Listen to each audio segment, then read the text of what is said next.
So ito mga kadiskarte, tapos na natin tong project nating Gato, Vice Benz. Ito yung tinatawag nilang Vice Benz. Ganito lang tong mga kadiskarte, mga ganito lang to, mga scrap lang. Diskarte lang po tayo, makakagawa tayo ng kung ano-ano dyan. Tignan nyo po yung grip niya, grinder ko po yon. Try po natin.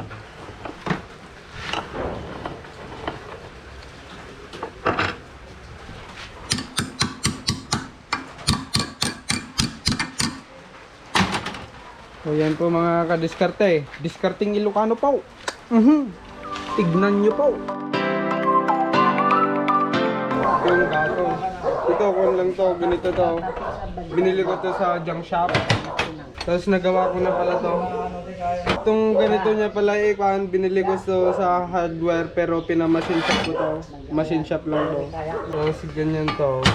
Ito angle bar to, yung makapal. Dito i-welding natin to para mag ganyan-ganyan. Bubuin lang natin kung okay na. Kasi ito yung pangipit niya. I-welding dito to. Angle bar din to, angle bar. Mga scrap lang to. Tapos yung mga brace niya lalagay dito. Itong mga to, scrap lang to. Binili ko to sa mga shop. So itong mga kadiskarte, lalagay na natin to dito.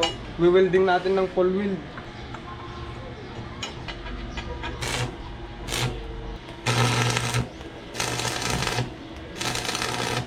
So tapos na natin to. Nilagay ko na to. Ang kwan naman dito, ilagay natin tong mga ganto niya. Nakat ko na kanina lahat. Ito lang to. Ito din, angle bar din to. So yan na yung outcome mga kadiskarte. Full weld na lang natin mamaya.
O, tapos na natin mga kadiskarte.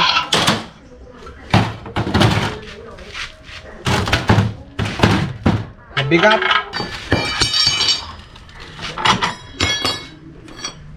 O, ganito lang to. Tapos na.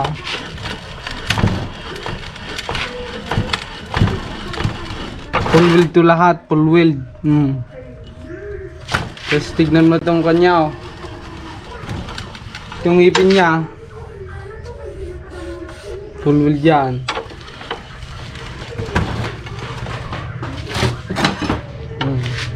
Itong ipin niya pala ay flat bar lang daw. Flat bar na green eye.